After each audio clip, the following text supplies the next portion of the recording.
No, this is just an Army level. The Philippine Army is conducting Salaknib Phase 1 and Phase 2 in preparation for its participation during the Balikatan exercises.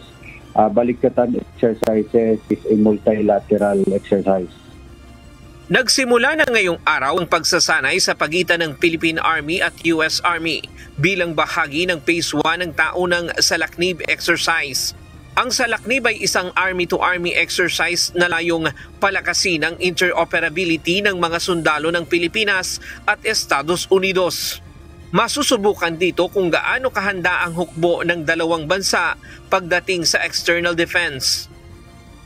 Gusto natin dito, we will test yung ating preparedness, yung ating interoperability ng mga capabilities, and tinitingnan din natin dito, ito yung mga major activities natin ngayon is to test yung ating plans, different yung Philippine Army Land Force Plan and the US Army Pacific pagdating sa external defense.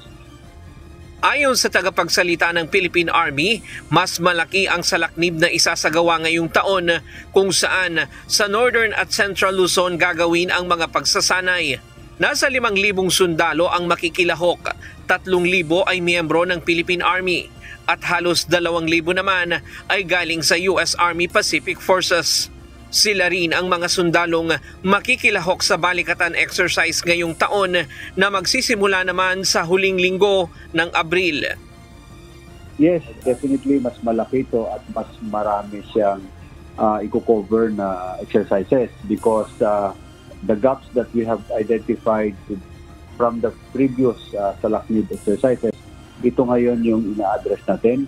And dinagdagan pa natin na magkakaroon din ito ng classified exercise. So this will not be open to the public.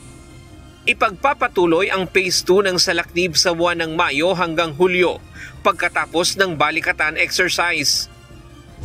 Ayon sa Philippine Army, hindi pa puputukin ang mid-range capability missile system sa kabuuan ng training, bagamat gagamitin pa rin upang mapag-aralan ang tamang paggamit nito.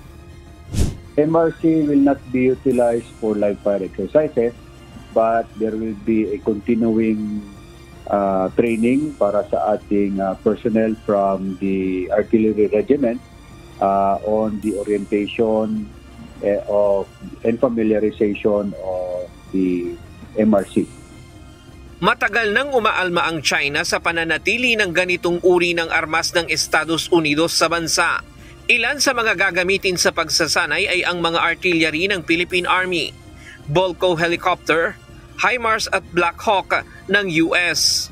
Ryan Lacanlale, UNTV News and Rescue. Diyos ang aming sandigan, serbisyo publiko ang aming pinahahalagahan.